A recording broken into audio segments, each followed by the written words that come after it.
ඉතින් ගිය සතිය අපි බදා දවසේදී කතා කළා බිට්කොයින් එක ඩම්ප් එකක් යන්න ඕනේ කියලා. ඉතින් මේ ඩම්ප් එක මේ වෙද්දී ඇවිල්ලා තියෙනවා මාකට් එකේ. ඊට අමතරව ගත්තට පස්සේ මුළු ක්‍රිප්ටෝ මාකට් එකම ටැරිෆ් නිසා හරි ට්‍රම්ප් යුරෝපෙට එල්ල කරපු ටැරිෆ් නිසා යම් සෙල් ඔෆ් එකකට ලක් වුණා. විශේෂයෙන්ම මේ ස්ටොක් මාකට් එක සෙල් වෙද්දී විශේෂයෙන්ම මේක බලපානවා ක්‍රිප්ටෝ මාකට් එකට. ඒ නිසා යම් ඩම්ප් එකක් මාකට් එකේ සිද්ධ වුණා. ඉතින් දිගටම මේ ඩම්ප් එක කන්ටිනියු වෙයිද? මේ වෙද්දී බයි ලෙවල්ස් වලට මාකට් එක ඇවිල්ලා තියෙන්නේ. මේ ප්‍රශ්න ඔකටට තියෙනවා. ඉතින් මේ සම්පූර්ණ ඔකට තියෙන ප්‍රශ්න පත්‍රයක් ඇති මොකද වෙන්නේ මාකට් එක අපේද නැද්ද ෆන්ඩින් රේට් වලින් මොකද්ද වෙන්නේ ලික්විඩේෂන් හීට් මැප් එකේ මොකද්ද වෙන්නේ ෆන්ඩමෙන්ටල් වලින් මොකද්ද වෙන්නේ තියෙන්නේ මේ වෙලාවේ වෙලා තියෙන්නේ මොකද්ද ඒත් එක්ක තවම මාකට් එකේ අර අපි ගත්ත කතා කරපු බුලිෂ් සිනාරියෝස් ප්ලේ වෙන්න පුළුවන්ද බේරිෂ් සිනාරියෝස් මාකට් එකේ තවම ඇවිල්ලා නැද්ද මේ ප්‍රශ්න ගොඩක් ඔකට ඇති මේ සියල්ලම අරගෙන අද දවසේ කතා කරන්න බලාපොරොත්තු වෙනවා මම කාලන දිනුජය ඉතින් ෆන්ඩමෙන්ටල් ඕවර්විව් එක හරහා අද දවසේදී අපි කියන ෆන්ඩමෙන්ටල් ඕවර්විව් එක හරහා මේ දේවල් සියල්ලම USD ඩොමිනන්ස් එකට සම්බන්ධ කරලා බිට්කොයින් එක ඉතීරියම් ඉතීරියම් BTC chart එක කම්පෙයාර් කරලා බලලා අදර්ස් ඩොමිනන්ස් chart එක කම්පෙයාර් කරලා බලලා ඊට අමතරව ගත්ත පස්සේ ෆන්ඩමෙන්ටල් අපි වැදගත්ම chart එක ගැන බිට්කොයින් ඩොමිනන්ස් chart එකත් කම්පෙයාර් කරලා බලලා අද දවසේ කතා කරන්න බලාපොරොත්තු වෙනවා ඊට අමතරව ගත්තට පස්සේ අද හෙට සහ සිකුරාදා දවස්වල තියෙනවා විශේෂ නිවුස් කිහිපයක් තියෙනවා මේ නිවුස් සම්බන්ධව මම මේ වීඩියෝ එකේදී කතා කරන්න. එහෙනම් වැඩි විස්තර ඕනේ නැහැ. අපි කෙලින්ම යමු වීඩියෝ එකට. හරි. මුලින්ම ඉතින් වෙනදා වගේම අපි බිට්කොයින් සම්බන්ධව කතා කරමු. බිට්කොයින් වල මේ වෙද්දි බයි ලෙවල් වල රීච් වෙලා තියෙන්නේ. ඊට අමතරව ගත්තොත් මේ වගේ ඩම්ප් එකක් අපි එනවා කියලා කලින් වීඩියෝ එකේදී කතා කරා. මම මෙන්න මෙතනදී කතා කරනවා මේ සම්බන්ධයෙන්. ඔයාලට ඕන නම් ගිහලා බලන්න පුළුවන් හැකියාව තියෙනවා. මෙන්න මෙතනදී මම මේ වීඩියෝ එකේදී කියනවා. අල්ලෙහාට වික්කයක් එන්න පුළුවන් හැකියාව තියෙනවා. ඔන්න ඔය ලික්විඩේෂන් ටික ට්‍රිගර් කරන 89258 කියලා. කියන්නේ යම්කිසි හේතුවක් මත බිට්කොයින් ඩ්‍රොප් එකක් වුණොත් එහෙම මේ සතියේ අද දවසේදී, හෙට දවසේදී, අනිද්දා දවසේදී ඩ්‍රොප් එකක් වුණොත් එහෙම මේ ඩ්‍රොප් එකත් එක්ක ටිකක් වේගවත් ඩ්‍රොප් එකක් ගේන්න පුළුවන්. හැබැයි ඒක ස්ට්‍රෝං විදිහට අල්ලගෙන ඉන්න එක නැති වෙයි ඩ්‍රොප් එක. හරි මම කියනවා මොකක් හෝ හේතුවක් මත ෆන්ඩමෙන්ටලි ඩ්‍රොප් එකක් ආවොත් ඉතින් ඒක ටිකක් වේගවත් ඩ්‍රොප් එකක් වෙන්න පුළුවන් හැකියාවක් තියෙනවා කියලා. ඒ ඩ්‍රොප් එක මේ විදිහට ඇවිල්ලා තියෙනවා. ඉතින් මේක වෙන්න හේතුව තමයි ඉරිද දවසේදී ට්‍රම්ප් විසින් මේ අර ග්‍රීන්ලන්තය අල්ල ගන්න ඕන නැත්නම් ග්‍රීන්ලන්තය කටට අත්පත් කරගන්න උවමනාවක් තියෙන හින්දා මේ යුරෝපයට දානවා ටැරිෆ් එකක්. ස්පෙෂලායිස් කරපු ටැරිෆ් එකක් එයා කියනවා. ඉතින් මේක නිසා මේ මාකට් එකේ සෙල් ඔෆ් එක සවුන්දා දවසේදී සිද්ධ වෙනවා. හරි සවුන්දා දවසේදී සිද්ධ වෙනවා. ඉතින් මෙන්න මෙතනින් මේ දේ සිද්ධ වෙනවා. එතනින් පස්සේ අපිට බෝරිං සෙෂන් එකක් අපිට බලා ගන්න පුළුවන් වෙනවා මාකට් එකේ වෙන්නේ මෙන්න මේ පීරියඩ් එකේදී. එතනින් පස්සේ ඊයේ දවසේ යයි මාකට් එක ඩම්ප් එකට ලක් වුණේ. ඊයේ දවසේ ඩම්ප් එකට ලක් වුණේ ඇත්තටම ගත්තොත් සවුන්දා දවසේ ඇමරිකාවේ US හොලිඩේ එකක්. මට මතක හැටියට ලූත කින් ජූනියර් හරි මෙන්න මෙයාගේ සංවසර උත්සවයක් තියෙන හින්දා ස්ටොක් මාකට් එදා දවසේදී වහලා තියෙනවා. අර නැස්ඩැක් එක ඊට අමතරව ඔය නිව්යෝක් ස්ටොක් එක්ස්චේන්ජ් එකේම වහලා තිනවා හොලිඩේ එකක් හින්දා. ඉතින් ඒක නිසා සවුන්දා දවසේදී ඒක ඉම්පැක්ට් එක ආවේ නැහැ. ඒක කෙලින්ම අඟහරුවාදා දවසේ මාකට් ඕපන් එකත් එක්ක ටිකක් දරුණු විදිහට ඒක මාකට් එකට බලපාලා මාකට් එක වේගෙන් පහළට එන්න පටන් ගත්තා. ඒකත් එක්ක ක්‍රිප්ටෝත් පහළට එන්න පටන් ගත්තා අඟහරුවාදා දවසේ නැත්නම් ඊයේ දවසේදී. එතකොට දැන් මේ ඩම්ප් එක ඉවරද? නැත්නම් මෙතනින් හැරෙන්න පුළුවන් හැකියාව තියෙනවද? හැරෙන්න පුළුවන් හැකියාව තියෙනවා. තාම අපි බලාගෙන ඉන්න 87495 කියන ලෙවල් එකට මාකට් එක රීච් වෙලා නැහැ. නමුත් අර එදා දවසේ කතා කරා මේ ලෙවල් එකෙන් පහළට වික්කයක් එන්න පුළුවන් ඩ්‍රොප් එකක් එන්න පුළුවන් කියන කතාව මේ වෙද්දී ඔන්න හරි ගිහිලා තියෙනවා. ඊට අමතරව ගත්තට මෙතන අපිට කන්ෆර්මේෂන්ස් හම්බෙනවා මාකට් එකේ එක්තරා විදිහේ ලොන්ග් ට්‍රේඩ් එකකට නැත්නම් මාකට් එකේ අර බුලිෂ් කන්ෆර්මේෂන්ස් ටෙක්නිකලි අපිට දෙනවා. ටෙක්නිකලි අපිට බුලිෂ් කන්ෆර්මේෂන්ස් දෙනවා. ඒ තමයි මේ 4 hour time frame එකෙන් අපිට ගන්න පුළුවන් හැකියාව තියෙනවා. මෙන්න මේ ලෝ එකේ ඉඳන් මෙතනට අපිට බලා ගන්න පුළුවන් ටිකක් powerful hidden bullish divergence එක 4 hour time frame එකෙන් බලා ගන්න පුළුවන්. එතකොට lower time frame වලින් කතා කරොත් එහෙම දැනට resistance එක තියෙන්නේ 90118 කියන level එකේ. එතනින් price එක reject වෙලා නැවත සැරයක් drop එකක් එන්න පුළුවන් 87431 කියන level එකට. එතනින් පස්සේ ගත්තට පස්සේ අපිට මෙන්න මේ level ටික market එක විසින් ඕනනම් අවශ්‍ය නම් hunt කරන්න පුළුවන්. ඒ කියන්නේ මෙන්න මේ level වලින් පහළට මාකට් එකේ වික්කයක් එන්න පුළුවන් හැකියාව තියෙනවා. දැන් මෙන්න මේ වගේ කැන්ඩල් එකක් වුණා උතන අපි හැදුනොත් එහෙම අපි මෙන්න මේ වගේ මම මේ කැන්ඩල් එක කලර් එක මෙතන ප්‍රකාශ කරන්න යන්නේ නැහැ. ඉතින් මෙන්න මේ විදිහට ගත්තට පස්සේ කියන ප්‍රකාශ කරන්න හැකියාවක් නැහැ. කලර් එක ග්‍රීන් වෙන්නත් පුළුවන්, රෙඩ් වෙන්නත් පුළුවන්. හරි. මේ විදිහේ කැන්ඩල් එකක් හැදලා මේට යටට මාකට් එකේ වික් කරලා මෙතන තියෙන ලික්විඩේෂන් ප්‍රමාණයත් අරගෙන උඩට බයි වෙන්න පුළුවන් හැකියාව තියෙනවා. මම දැන් ඔකට පෙන්නන්නම්. මෙතනට වික් වෙන්න ඕනේ. ඇයි? මේකට හේතුවක් තියෙනවා. ඒකට මම යනවා liquidation heat map එකේ 1 month chart එකට මම මේ symbol තමයි use කරන්නේ. ඉතින් ඔය කට්ටිය හොයනවා නම් මොකද්ද මේ ඇයි මේ liquidation heat map use කරන්නේ කොහෙන්ද මේක ලබා ගන්න නැත්නම් බලා ගන්න කියලා ඔය කට්ටිය හොයනවා නම් coin glass එක හරහා තමයි මේ liquidation heat map එක ගන්නෙ. ඉතින් මේ සම්බන්ධයෙන් වැඩිදුර දැනගන්න කැමති නම් මේ සම්බන්ධයෙන් free lesson එකක් එහෙම ඕන නම් ඕන පහලින් comment එකක් දාන්න. හරි yes or no කියලා අනිවාර්යෙන් comment එකක් දාන්න. ආයෙත් මතක් කරනවා yes කියලා comment එකක් දාන්නකෝ. ඕනයි නම් හරි එපා නම් කමෙන්ට් දාන්න එපා හරි කමන්නේ එතනින් පස්සේ ගත්තට පස්සේ මෙන්න මෙතන අපිට තියෙනවා මේ 86136 කියන තැන ලොකු ලික්විඩේෂන් ප්‍රමාණයක් තියෙනවා ඒක තමයි මම මේ මෙතන මේ කිව්වේ ඒක ට්‍රිගර් වෙන්න පුළුවන් නැත්නම් ඒකට ප්‍රයිස් එක ඇදලා ඇවිල්ලා ඒක ගන්න පුළුවන් හැකියාව තියෙනවා එතනින් පස්සේ මේ අපිට පේනවා ලික්විඩේෂන් හිට් මැප් එකේ එහෙම ලික්විඩේෂන්ස් පහලින් ලොකුවට වාර්තා වෙන්නේ නැහැ හරි පහලින් ලොකුවට වාර්තා වෙන්නේ නැහැ මම ඊ දවසේදී මම බලද්දී නම් පහලින් ලොකුවට තිබ්බේ නැහැ ලොකු ලික්විඩේෂන් ප්‍රමාණයක් අපි බලමු. ඔව් මේ ලෙවල් එකේ තමයි තියෙන්නේ මේ පහළ අපිට ලික්විඩේෂන් ලොකුවට වාර්තා වෙන්නේ නැහැ. ඉතින් මෙන්න මේ ප්‍රධාන ලික්විඩේෂන් එක අරගෙන ප්‍රයිස් එක ඉහළට යන්න පුළුවන් හැකියාවක් තියෙනවා. ඒතර ඉහළට යන්න අවශ්‍ය වෙන නිවුස් එන්න පුළුවන් හැකියාව තියෙනවා. අපි මේ 6 ටයිම් ෆ්‍රේම් බිග් පික්චර් එක දැක්කත් අපිට මේ 70000 කියන තැන් වල ලික්විඩේෂන් අපිට 73000 70000 කියන තැන් වලත් ලික්විඩේෂන්ස් අපිට බලා ගන්න හැකියාවක් ලැබෙන්නේ නැහැ. ඉතින් මේ කාරණාවත් එක්ක ප්‍රයිස් එක මේ ලික්විඩේෂන් එක ට්‍රිගර් කරාට පස්සේ උඩට බයි වෙන්න පුළුවන් හැකියාවක් තමයි තියෙන්නේ. එතකොට ඊට කලින් වීඩියෝ එකේදී කතා කරා මම මේ කියන්නේ කරෙක්ෂන් එකක් කියලා කිව්වා. ඔව් කරෙක්ෂන් එකක් විතර මේක ලස්සනට ආවා. එතනින් පස්සේ අපි කතා කරා මේ බිට්කොයින් එකේ තියෙන පවර්ෆුල්ම රෙසිස්ටන්ස් එක තියෙන 1,10,000 සහ 1,03,000 කියන ලෙවල්ස් අතර තමයි තියෙන්නේ. එතකොට ප්‍රයිස් එක නැවතත් රිජෙක්ට් වෙන්න පුළුවන් ලෙවල් එක තමයි නැත්නම් ලෙවල් කිහිපය තමයි මෙන්න මෙතන. නැත්නම් ඒරියා එක තමයි මෙන්න මේ ලෙවල් එක. හරි. එතකොට ලික්විඩේෂන් හීට් මැප් එක හරහා ඔකට ඒ ටික බලා ගන්න අපි අඩු ටයිම් ෆ්‍රේම්ස් වලට ගියාට පස්සේ අපිට බලා ගන්න පුළුවන් වෙනවා. නැත්නම් අපිට හැකි වෙනවා මේ ඉහළ ලෙවල්ස් වලින් ලික්විඩේෂන් නිර්මාණය වෙලා තියෙනවා. ඉහළ ලෙවල්ස් වලින් ලික්විඩේෂන් නිර්මාණය වෙලා තියෙනවා. දැන් බිට්කොයින් ප්‍රයිස් එකත් එක්ක මම කතා කරපු දේවල් කිහිපයක් තියෙනවා. ෆන්ඩින් රේට් සම්බන්ධයෙන් කතා කරන්න ඕනේ. ෆන්ඩින් රේට්ස් අනිවාර්යයෙන්ම බලන්න ඕනේ කියලා මම කිව්වා. මේ ඩ්‍රොප් වෙද්දී ප්‍රයිස් එක උඩට යද්දී මොකද්ද වෙන්නේ කියලා බලන්න ඕන. හරි. ඒ සම්බන්ධයෙන් මම ෆන්ඩමෙන්ටල් ඕවර්විව් එක හරියේදී නැත්නම් ඕවර්විව් එකේදී මැදදී මම කටට කතා කරන්නම්. ෆන්ඩින් රේට් එක මොකද්ද මේ වෙලාවේ කියන්නේ? ඇත්තටම මාකට් එක බේරිෂ්ද? ඇත්තටම මාකට් එක බුලිෂ්ද කියලා. එහෙනම් වීඩියෝ එක අන්තිම වෙනකම් බලන්න. හරි. දැන් අපි යමු ඉතීරියම් සම්බන්ධයෙන් කතා කරන්න. හරි. දැන් ඔන්න මම chart එක load වෙන ගමන් තමයි තියෙන්නේ. අපි යනවා ඉතීරියම් සම්බන්ධයෙන් කතා කරන්න. ඉතීරියම් වල නම් ගත්තට පස්සේ අපි කතා කරපු දෙයක් සිද්ධ වෙන ගමන් තියෙනවා. ඒ තමයි අපි කතා කරා මෙතනින් hidden bullish divergence එක නිර්මාණය වෙන්න ඕනි කියලා. මේ bullish divergence එක ඔන්න මේ වෙද්දි නිර්මාණය වෙලා ඉවර වෙලා තියෙනවා. ඉතින් සාමාන්‍යයෙන් ගත්තට පස්සේ ඉතීරියම් වලත් ලොකු කතාවක් ඉතින් කතා බහක් කරන්න නැහැ. බිට්කොයින් එකේ වෙන සිද්ධියම තමයි තියෙන්නේ. ඒකත් මේ ඉන්න තැන ඉඳන් නැවසරයක් පහළට ඇවිල්ලා මෙන්න මේ 2867 කියන ලෙවල් එකට ප්‍රයිස් එක ඩ්‍රොප් වෙන්න පුළුවන්. එතනින් පස්සේ උඩට බයි වෙන්න පුළුවන් හැකියාව තියෙනවා. ඒතර මේ තැන් වලදී මතක තියාගන්න ලොං එකක් ගන්නවා නම් ඔයත් අනිවාර්යයෙන්ම ඇනලයිස් කරලා බලලා අවශ්‍ය කන්ෆර්මේෂන් එකතු කරගෙන ලොං ට්‍රේඩ් එක ගන්න ඕනේ. එතකොට මෙතන ට්‍රේඩ් එකක් ගන්නවා නම් මේ මෙතන තියෙන ටෙක්නිකල්ස් එක ගත්තට පස්සේ මෙන්න මේ ලෝ එකට යටින් මම එන්ට්‍රි ගන්නවා.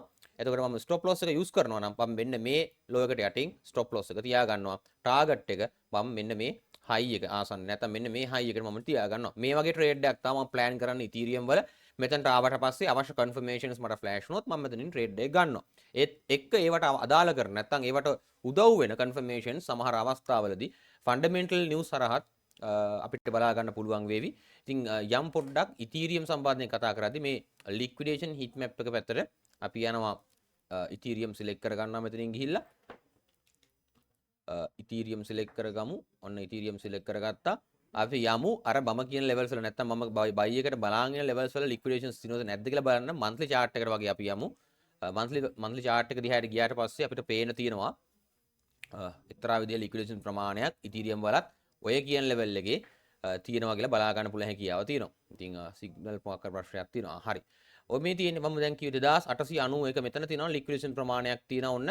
ඒතර ඒවා ටික ට්‍රිගර් කරන්න පුළුවන් හැකියාව. ඒවා ට්‍රිගර් වුණාට පස්සේ සාමාන්‍යයෙන් අපි කරන්නේ ඉන්ස්ටිටියුෂන්ස්ලා වශයෙන් ගත්තට පස්සේ මේ විදිහට රිටේලර්ස්ලා මාකට් එකෙන් එක්සිට් කරාට පස්සේ තමයි අපි එන්ට්‍රි එක ගන්නෙ.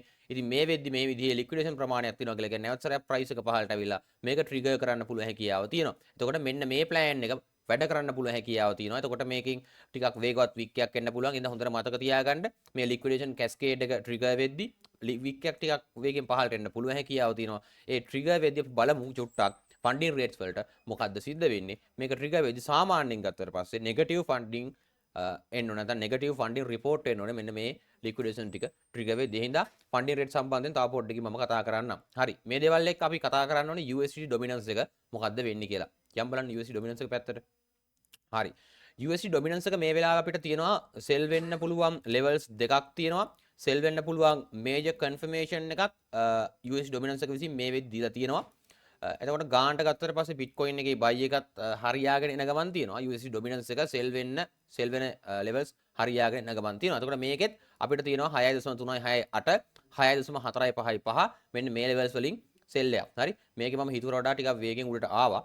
හරි මම හිතුවේ නෑ මෙන්න මේ ලෙවල් එකකින් උඩට මේක ප්‍රයිස් එක මේක රීච් වෙයි කියලා. නමුත් මේක එතනින් එහා පැත්තට ආවා. මොකද ඕල් කොයින් පොඩ්ඩක් පහුගිය දවස්වල වීක් වුණා වගේම තමයි ලාර්ජ් කැප් කොයින්ස් සෑහෙන්න වීක්නස් එකක් පෙන්වනවා පහුගිය දවස්වල. ඒකත් එක්ක මෙන්න මේ දේ සිද්ධ වෙන්න පුළුවන් කියලා මෙතනින් අපිට පුළුවන් රිජෙක්ෂන්ස් බලා ගන්න 6.455 සහ 6.368 කියන ලෙවල් වලින් අපිට රිජෙක්ෂන්ස් බලා ගන්න පුළුවන් වේවි USDT ඩොමිනන්ස් එකේ. එතකොට ඒ දේවල් ටික අනිවාර්යයෙන්ම වොච් කරලා මේ තැන්වල කන්ෆර්මේෂන් එනවද කියලා බලලා මේකත් එක්ක බිට්කොයින් එක මේකත් එක්ක ඉතීරියම් එක කම්පෙයාර් කරලා බලලා ට්‍රේඩ් කරන්න කියලා ඔය කට්ටියන් ඉල්ලා සිටිනවා. මොකද තත්ත්වය මේ විදිහට තීරණාත්මකම තැනකට තමයි බිට්කොයින් එක සහ ඉතීරියම් ඇවිල්ලා තියෙන නිසා. ඒ වගේම ක්‍රිප්ටෝ මාකට් එකත් තීරණාත්මකයි මේ ටැරිෆ් යුද්ධය. ඊට අමතරව මේ ග්‍රීන්ලන්ඩ් ඉෂුව එක, හරි ට්‍රම්ප්ගේ කතා මේ හැම දෙයක්ම වැදගත්. හරි ඊට අමතරව ගත්තට පස්සේ දැන් අද දවසේ සහ හෙට දවසේ සහ අනිත් දවසේදී නිවුස් කිහිපයක්ම තියෙනවා. විශේෂයෙන්ම සිකුරාදා දවසේ තියෙනවා BOJ රේට් ඩිසිෂන් එක තියෙනවා. Bank of Japan rate decision එක තියෙනවා. ඉතින් ඒ කට්ටිය කියන දේවල් මම ෆන්ඩමෙන්ටල් ඕවර්විව් එකේදී පොඩි එක්ස්ප්ලනේෂන් එකක් දෙන්නම්. එතනදී ඔකට තේරෙයි මොකද්ද දැන් ඇතර මොකද්ද ඇයි තීරණාත්මක කියලා ඔකටට යම් අයිඩියා එකක් යයි. හරි. අපි යමු එහෙනම් ෆන්ඩමෙන්ටල් ඕවර්විව් එකට. එතනින් පස්සේ මොනවද මේ වෙන්නේ කියලා කතා කරමු. ඉතින් මෙතන තියෙනවා නිවුස් එකක් Trump threatens a 200% tariff on French wines and Macron reportedly snubs board of peace seat. දැන් මෙතන කතා කරනවා මේ ප්‍රාන්සි ජනාධිපති මැක්‍රෝන් ගත්තට පස්සේ එයා පොඩ්ඩක් ට්‍රම්ප්ට නිකන් විරෝධතාව පාන ගමන් ඉන්නවා. රංගනයක්ද දන්නෙත් නැහැ. ඊට අමතරව ගත්තට පස්සේ රුසියාව එක්ක කතා කරන්න ඕනි කියලා නැත්නම් රුසියාවත් එක්ක පොඩි ඩීල් එකක් දාගන්න ඕනි කියලා මේ වෙද්දි කියනවා. ඒකත් එක්ක මෙන්න මේ විදිහට 200 ටැරිෆ් දානවා ෆ්‍රෙන්ච් වයින්ස් වලට ඇමරිකාව විසින්. මේකත් එක්තරා විදිහකට ගත්තට පස්සේ එක හේතුවක් ඔය ලෝකේ ඩ්‍රොප් එක වෙන්න. එතකොට ගත්තට පස්සේ මෙතන තියෙනවා European stock set for mixed open ahead of Trump speech in Davos. ඉතින් ඩාවෝස් වල තියෙනවා ට්‍රම්ප්ගේ ස්පීච් එකක්. ඉතින් මේ සම්බන්ධයෙන් කට්ටියම ඇලර්ට් එකේ ඉන්නේ. හරි ඇලර්ට් එකේ ඉන්නේ. ඒක නිසා මෙන්න මේ නිවුස් එක ටිකක් වැදගත් මාකට් එකට.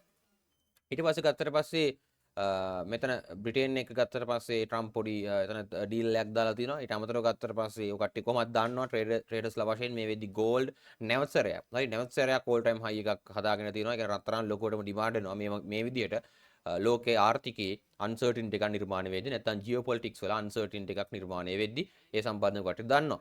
හරි අපි යමු හැමීට මේ ෆොරෙක්ස් ෆැක්ටරි පැත්තට. අද දවසේ මොනවද තියෙන නිවුස්? අද 2026 ජනවාරි 21 වෙනිදා අද දවසේ තියෙනවා WEF annual meeting එක තියෙනවා.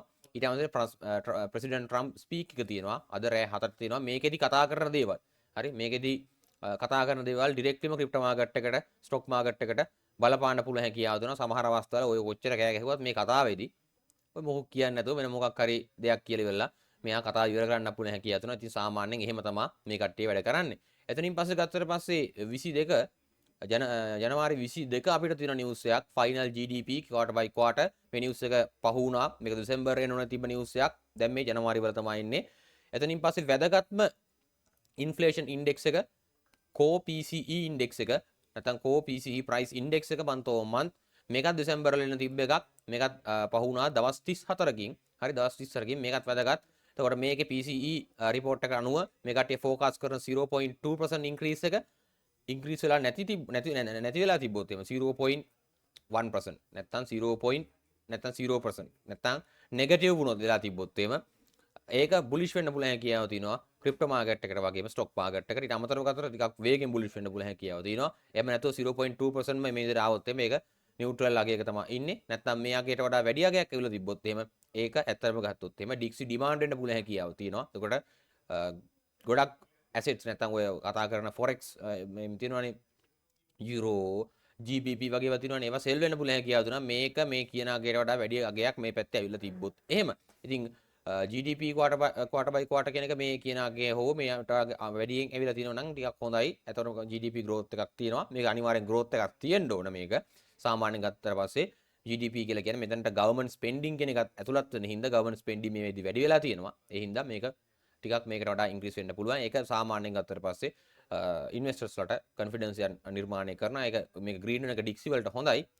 ගෝල්ඩ් වලට නරකයි සාමාන්‍යයෙන්. ගත්තට පස්සේ එතනින් පස්සේ වැදගත්ම නිවුස් එක ජනවාරි 23 JPY මෙන්න මේ නිවුස් එක ජපනීස් yen වල තියෙනවා BOJ පොලිසි රේට් එක තියෙනවා 0.75%.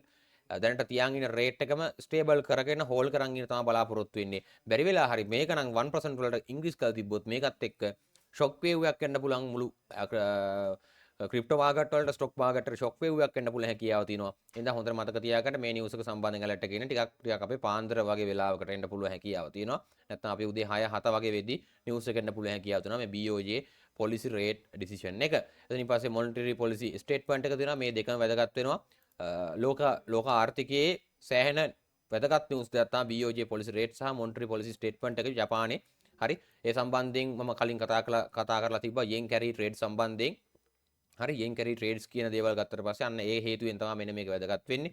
ඉතින් මේ වෙද්දී ඒක අන්වින්ඩ් වෙලා තියෙන නැත්නම් ඒක අනිත් පැත්තට කරගලා තියෙන්නේ. නමුත් මෙතන තවත් මේක ඉන්ක්‍රීස්මන්ට් එකක් සිද්ධ වුණොත් එහෙම මේක හිතා ගන්න බැරි විදිහට ඒක නිකන් නෙගටිව් වෙන්න පුළුවන් හැකියාව වැඩි. ඔය ටික තමයි දැනට තියෙන නිවුස් තියෙන්නේ. ඉතින් යුරෝ වල තියෙන නිවුස් කිහිපයක් තියෙනවා. එතනින් පස්සේ US ඩොලර් නිවුස් කිහිපයක් තියෙනවා. 8යි 15ට වගේ ලංකාව වෙලාවෙන් ෆ්ලෑෂ් සර්විස් PMI සහ ෆ්ලෑෂ් මැනුෆැක්චර් PMI තියෙනවා. ඉතින් මේවත් එක්ක මේවා බැරි වෙලා අඩු වෙලා තිබ්බොත් එහෙම බැරි වෙලා අඩු වෙලා තිබ්බොත් ඒක ඩික්සි වලට නෙගටිව් ගෝල්ඩ් වලට පොසිටිව් කාරණා වෙන්න පුළුවන් හැකියාව තියෙනවා. මේ මැනුෆැක්චරින් PMI අඩු වෙනවා කියලා කියන්නේ රටේ ප්‍රොඩක්ෂන්ස් ප්‍රමාණය එහෙම අඩු වෙනවා කියන කතාව තමයි. එතකොට සප්ලයි එකත් අඩු වෙනවා. ඒ වගේ අප්ලයි එක අඩු වෙන ඩිමාන්ඩ් එක අඩු වෙන හින්දා ඒ වගේ දේවල් අපිට කියන්න පුළුවන් හැකියාව තියෙනවා මේ දේවල් එක්ක.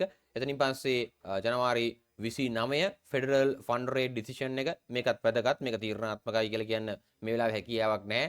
ඒ කට්ටිය බලාපොරොත්තු වෙන්නේ 3.75 රේට්ස් වල හෝල් කරගෙන ඉන්න තමයි බලාපොරොත්තු වෙන්නේ. ඒතොර ගත්තට පස්සේ 3.75 දිගටම මේක හෝල් කරන් ඉන්න පුළුවන් සම්භාව්‍යතාව ගොඩක් වැඩි. රේට් කට් එකට එනවා නම් මෙන්න මේ නිවුස් එකෙන් ඇත්තටම ගත්තොත් මේක ගොඩාක් අඩු වෙලා තියෙන්න ඕනේ. මේක නෙගටිව් නම්බරයක් එන්න ඕනේ. core PCE price index එක නෙගටිව් නම්බරයක් ආව විතරයි මේක 3.5 බිඳුව කියන තැනට අඩු කරන්න සිද්ධ වෙන්නේ. හරි. ඉතින් මේ කාරණාත් එක්ක ෆන්ඩමෙන්ටලි මෙන්න මේ දේවල් ටික තමයි තියෙන්නේ. අපි එහෙනම් යමු පොඩ්ඩක් ෆන්ඩමෙන්ටලි කතා කරන්න. ෆන්ඩින් රේට් පැත්තට කොහොමද මේ වෙලාවේ ෆන්ඩින් රේට් තියෙන්නේ කියලා. මේ වෙලාවට බලා ගන්න පුළුවන් වෙනවා මුළු ක්‍රිප්ටෝ මාකට් එකේම බුලිෂ් පැත්තට බර ෆන්ඩින් රේට් එක නිර්මාණය වෙලා තියෙනවා. විශේෂයෙන්ම ඉතීරියම් වල predicted funding rate එක negative 0.0024%, OKX එකේ negative 0.0016%, Bybit එකේ negative 0.0021% වශයෙන් predicted funding rate එක report කරන ගමන් මේ වෙලාවේ actual funding rate එක OKX එක negative 0.0072% වශයෙන් ටිකක් ලොකු negative නම්බරයක් පෙන්වන ගමන් තියෙනවා මේ funding rates වල. Bitcoin එකෙත් මේක පොසිටිව් පැත්තට කරගලා නැහැ. ඒ කියන්නේ ලොකු ඩම්ප් එකක් එන්න හේතුවක් මට ටෙක්නිකලි වගේම ෆන්ඩමෙන්ටල් පැත්තෙන් ගත්තොත් එහෙම සාමාන්‍යයෙන් ගත්තට පස්සේ ෆන්ඩින් රේට් හරහත් මට පේන්නේ නැහැ. ස්පොට් වල තවම කට්ටිය බයි කරනවා. ෆියුචර්ස් වලින් සෙල් කරාට ස්පොට් වල තවම කට්ටිය බයි කරගෙන යනවා. හරි. එතකොට මේ කාරණාත් එක්ක ස්පොට් වල ගොඩක් දුරට බයි කරන්නේ ලොන්ග් ටර්ම් හෝල්ඩර්ස්ලා වෙන්න පුළුවන්.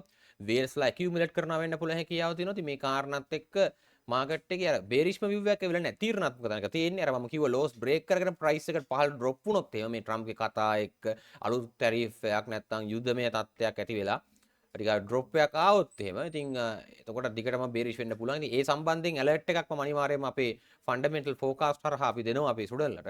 හරි. ඊට අමතරව ගත්තොත් ඒ නිවුස් එක ඔයාලට ටෙලිග්‍රෑම් හරහා ලබා දෙන්නම්. එහෙනම් ටෙලිග්‍රෑම් channel එකත් එක්ක join වෙලා නැත්නම් පහළ ඩිස්ක්‍රිප්ෂන් එකේ තියෙනවා link එක දැම්ම ගිහිල්ලා අපේ Inner Racers ටෙලිග්‍රෑම් channel එකත් එක්ක join වෙන්න. හරි.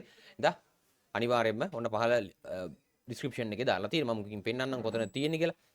මෙතනින් ගියාට පස්සේ ඔයාලට බලා ගන්න පුළුවන් හැකියාව තියෙනවා. මේ තියෙන්නේ Inner Racers කියලා මෙතන තියෙන මෙන්න මේක හරහා ගිහිල්ලා අපේ Telegram channel එකත් එක්ක join වෙන්න. මේ තමයි society එක join වෙන්න.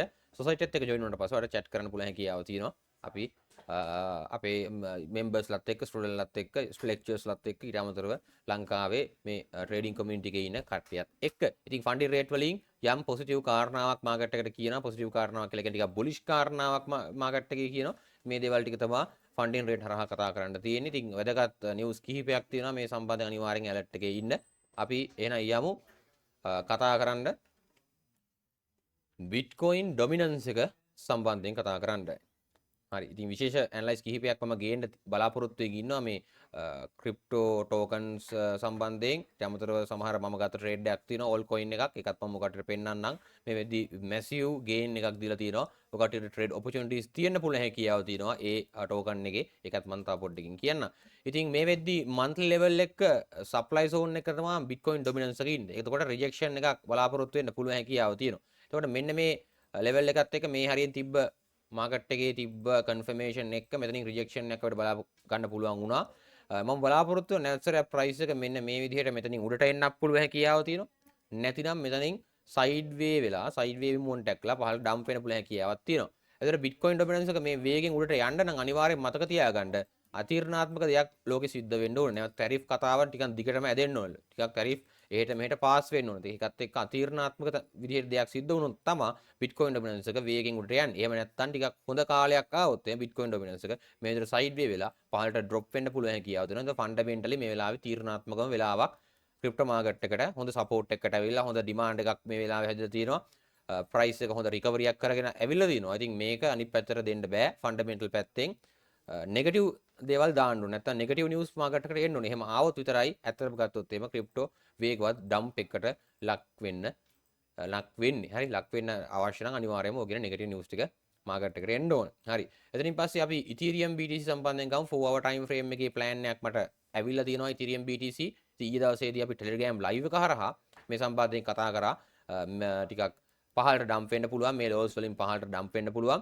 එතනින් පස්සේ කන්ෆර්මේෂන් හැදෙන්න පුළුවන් හැකියාව තුන වෙන මේ වගේ දෙයක්. ඉතින් මේ වෙද්දි ඒ විදිහට Ethereum BTC වල 4 hour hidden bullish divergence එකක් හැදලා තියෙනවා. ආයෙත් කියනවා hidden bullish divergence එකක් මේ වෙද්දි හැදලා තියෙනවා 4 hours වලින් මේ Ethereum BTC වල. එතකොට ගත්තට පස්සේ දැනට තියෙන එකත් එක්ක ඉන්වැලිඩේෂන් ලෙවල් එකක් මම මෙතන තියලා තියෙනවා 0.0.03යි 2.6යි 4 කියන ලෙවල් එකට පහළට මාකට් එක රීච් වෙන්න බෑ කියන විදිහට මෙතන ඉන්වැලිඩේෂන් එකක් තියෙනවා. ඉතින් මේක තමයි දැනට මගේ ප්ලෑන් එක. එතකොට ප්‍රයිස් එක මෙතන ඉඳන් ප්‍රයිස් එක කියන්නේ මේකේ ප්‍රයිස් එක උඩට බයි වෙන්න පුළුවන් හැකියාව තියෙනවා. එතකොට ලාර්ජ් කැප් වලට ඩිමාන්ඩ් එක වැඩි වෙන්න පුළුවන් හැකියාව තියෙනවා. බිට්කොයින් වලට වඩා වැඩියෙන්. හරි මේ ඇනලයිස් වගේ ඇනලයිස් එකක් තමයි තියෙන්නේ. ඒ කියන්නේ ෆන්ඩමෙන්ටලි මේ ටෙක්නිකලි මේ පැත්තට සපෝටිව් ෆන්ඩමෙන්ටල් එනවා නම් ෆන්ඩමෙන්ටල් නිවුස් හොඳ විය යුතුයි. හරි හොඳ විය යුතුයි. මේ පැත්තට වැඩ කරන්න ඕන නම්. හරි. අදස් ඩොමිනන්ස් ගත්තට පස්සේ එදා දවසේ කතා කරා ඉන්වැලිඩේෂන් එකක්. ඒ ඉන්වැලිඩේෂන් එක හිට් වෙලා තියෙනවා. ඉතින් වැරදුනොත් වැරදුනා කියනවා. හරි ගියොත් හරි ගියා කියනවා. හරි. මෙතන ඉන්වැලිඩේෂන් එකක් මම දුන්නා. ඒක ඉන්වැලිඩ් වුණා. මේ වෙද්දි යම්කිසි බුලිෂ් ස්වරූපයක් පෙන්නනවා. අපි ඩේලි වලින් ගත්තට පස්සේ ඒක රිට්‍රේස්මන්ට් එකක් වශයෙන් අපිට දකින්න පුළුවන් මේ පහළට ආව එක. මොකද මම කතා කරේ මෙන්න මේ ලෙවල් එකට පහලින් ඩේලි කැන්ඩල් ක්ලෝස් එකක් වෙන්න බෑ කියලා තමයි කතා කරන්නේ. මේක රිට්‍රේස්මන්ට් එකක් වශයෙන් ගත්තොත් එහෙම මෙතන ඉඳන් ප්‍රයිස් එක මෙන්න මේ හයි එක බ්‍රේක් කරගන්න උඩට බයි වෙන්න පුළුවන් හැකියාව තියෙනවා. මේ විදිහට බයි වෙන්න පුළුවන් හැකියාව තියෙනවා. අදර්ස් ඩොමිනන්ස් එකේ. එතකොට බිට්කොයින් ඩොමිනන්ස් එක ඩ්‍රොප් වෙන්න ඕන. ඉතීරියම් BTC එකත් අප් වෙන්න ඕනේ. අදර්ස් ඩොමිනන්ස් එකත් ක්‍රමයෙන් උඩට යන්න ඕන හැකියාවක් තමයි තියෙන්නේ. ඉතින් ඉතීරියම් වල මම කතා කරා මොකද්ද වෙන්නේ? බිට්කොයින් එකේ මොකද්ද කතා කරා වෙන්නේ? ඒකට සාපේක්ෂව ලික්විඩේෂන් හීට් මැප් වලින් මොකද්ද අපිට ලැබෙන්නේ? ඒකත් එක්ක ගත්තට පස්සේ USD ඩොමිනන්ස් එක අපි කම්පෙයාර් කරලා බලන්නේ කොහොමද? ඒකේ අපි බලන්න ඕන ලෙවල්ස් මොනවද කියලා මම කතා කරා. දැන් මම පෙන්නන්න මම අරගත්ත ට්‍රේඩ් එකක් තියෙනවා. ඩස්ක් ට්‍රේඩ් එකක් තියෙනවා. ඉතින් සීසන් එකක් නැත්තම් සාමාන්‍ය කට්ටිය කියනවා මේ ඕල්ඩ් කොයින් සීසන් එක කියන එක සමහර කට්ටිය කියනවා. ඉතින් එක්තරා විදිහේ සීසන් එකක් දුන්න එක්කෙනෙක් තමයි මේ ඩස්ක් කියලා කියන්නේ. මම මේක මගේ PNL එක මම අයින් හයිඩ් කරලා තියෙනවා. මම සාමාන්‍යයෙන් එහෙම පෙන්නන්න කැමති නෑ. මේ වෙද්දි මෙතන තියෙනවා 1487ක් 6x වලින් අරගෙන තියෙනවා මෙන්න මේ ඩස්ක් එක. ඉතින් මෙහෙම තමයි මේ ට්‍රේඩ් එක සෑහෙන කාලයක් මම හෝල්ඩ් කරන් හිටපු ට්‍රේඩ් එකක්. මේ ඩස්ක් ට්‍රේඩ් එක මේ වෙද්දි හොඳ ගේන් එකක් ලැබිලා තියෙනවා මට මේ ඩස්ක් ට්‍රේඩ් එක හරහා. ඉතින් මේ ඩස්ක් කියන කොයින් එක අනිවාර්යෙන් බලන් ඉන්න. මේකේ ෆන්ඩමෙන්ටල් නිවුස් එකක් ලෝඩ් වෙන්න ඕනේ තිබ්බා. ඒ කියන්නේ කලින් කියලා තිබ්බා මේ වගේ නිවුස් එකක් එන්න තියෙනවා කියලා. ඒ හින්දා තමයි මම මේ ට්‍රේඩ් එක අරගෙන තිබ්බේ. ඉතින් ඔකට අනිවාර්යෙන් ඔපචුනිටිස් බලන්න. මේක ඇත්තටම මේ වෙද්දි ෆන්ඩමෙන්ටලි ස්ට්‍රෝං වෙන ගමන් තියෙන ප්‍රොජෙක්ට් එකක් වශයෙන්. ඉතින් සාමාන්‍යයෙන් ඩොලර් 2 3 සහ 5 කියන ටාගට්ස් වලට රීච් වෙන්න පුළුවන් ඩස්ක් එක.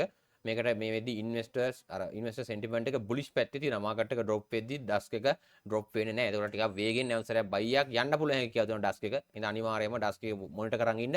හොඳට මතක තියාගන්න මේ දේ. මේ වෙලාවේ ඩස්ක් එකපාරම සල්ලි දාලා බයි කරනවා නම් වර්ස් ප්ලෑන් එකක් හදාගන්න. නරකම ප්ලෑන් එක හදාගන්න. ඒ කියන්නේ ඔයා මෙතනින් සල්ලි දැම්ම ගමන්ම ප්‍රයිස් එක වේගෙන් පහළට වැටෙනවා කියන වර්ස් ප්ලෑන් එක ඔයා හදාගන්න. මෙතනින් සල්ලි දානවා දැන් මම පිටුමු ඩොලර් 50ක් ඉන්වෙස්ට් කරනවා ඩස්ක් එකට 0.2 3 තැනක. දැලත් පැය කිහිපයක් ඇද්දි මේක වැටෙනවා 0.02ගේ මේ සෑහෙන පහලකට වැටෙනවා. එතකොට නැවත සැරයක් ඉන්වෙස්ට් කරලා ඔයාලට රිකවර් කරන්න පුළුවන් දෙයක. හරි ඩස්ට් එකට නැවත රීඉන්වෙස්ට් කරන්න පුළුවන් හැකියාවක් තියෙනවා. හරි ප්ලෑන් එකකට ඉන්වෙස්ට්මන්ට් කරන්න. මොකද මම ෆයිනෑන්ෂල් ඇඩ්වයිසර් කෙනෙක් නෙවෙයි. හරි මම ලයිසන්ස් ෆයිනෑන්ෂල් ඇඩ්වයිසර් කෙනෙක් නෙවෙයි. ඔකට ඉන්වෙස්ට්මන්ට් එකක් කරනවා නම් ඒක ඔයාගේ අතේ තමයි රිස්ක් එක තියෙන්නේ. හොඳට මතක තියාගන්න එක. ඊට අමතරව රිස්ක් අඩු කරන්න පුළුවන් හොඳම ක්‍රමය තමයි සාමාන්‍යයෙන් ගත්තට පස්සේ ෆන්ඩමෙන්ටලි ඇනලයිස් කරලා බලන්න. ඊට අමතරව ගත්තට පස්සේ ප්ලෑන් එකක් හදාගන්න ඉන්වෙස්ට්මන්ට් එක කරන්න කලින්. හරි ඉතින් මේ දේවල් කියන ගමන් අදට මම මෙතනින් වීඩියෝ එක එන්ඩ් කරනවා. ඊළඟ සතියේත් මේ වගේම වටිනා වීඩියෝ එකකින් හම්බ වෙමු. එහෙනම් වීඩියෝ එක හොඳයි නම් ලයික් එකක් දාන්න, යාළුවන්ට බලන්න ෂෙයා කරන්න. ඊට අමතරව ගත්තට පස්සේ අපේ channel එක හොඳයි නම් subscribe කරන්නත් අමතක කරන්න එපා. කමෙන්ට් එකක් දාගෙන යන්නකෝ එහෙනම්. එහෙනම් ඉනරේසර්ස් happy trading පරිස්සමින් stop loss දාලා confirmation එකතු කරගෙන ට්‍රේඩ් කරන්න. ජය වේවා.